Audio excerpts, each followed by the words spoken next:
Délivré par Christ, ɲɔgɔn fɛ an ka Ala ka baara kɛ.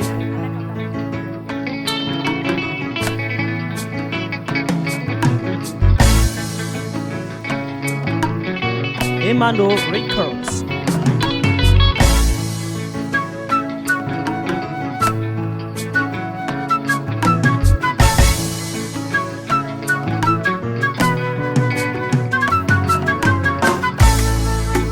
Ayebasia ubela ka ukene ka kalani uni amati yeni lefo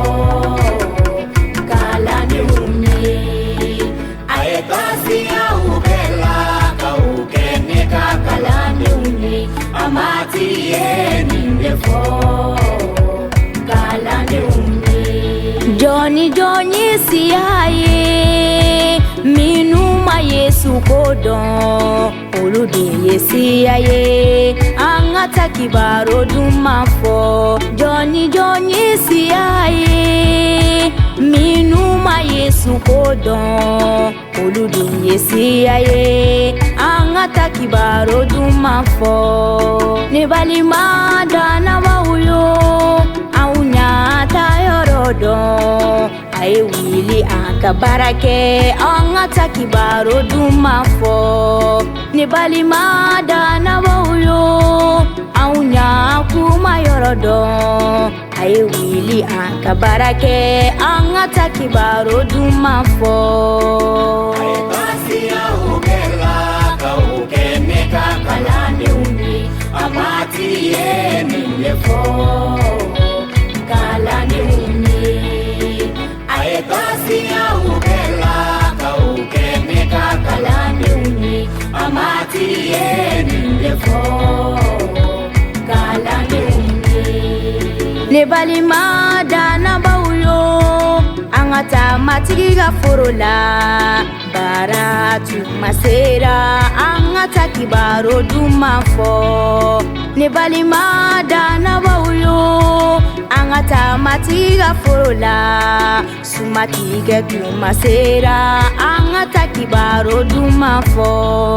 Nebalima dana bauyo tanuli yangada bauye sumaki senyu mabambolo angata kibaro dumafo Nebalima dana bauyo wajuli yanga kiseuye sumaki senyu mabambolo angata kibaro dumafo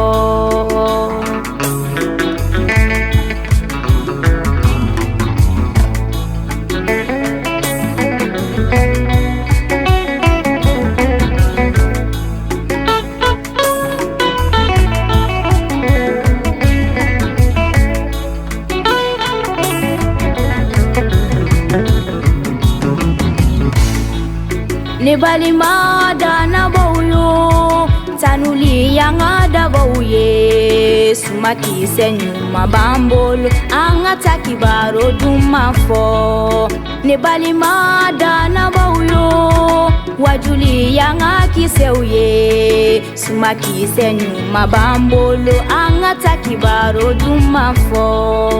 Nina tanuli dongilida nika alaye Nina tanye alakabarala Nesiti lebela Nina tanuli dongilida nika alaye Nina tanye alakabarala Nesiti lebela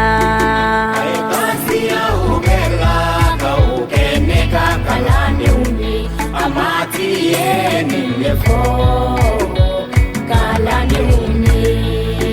Aibasi ya ubela ka ukene ka kalani uni amati yeni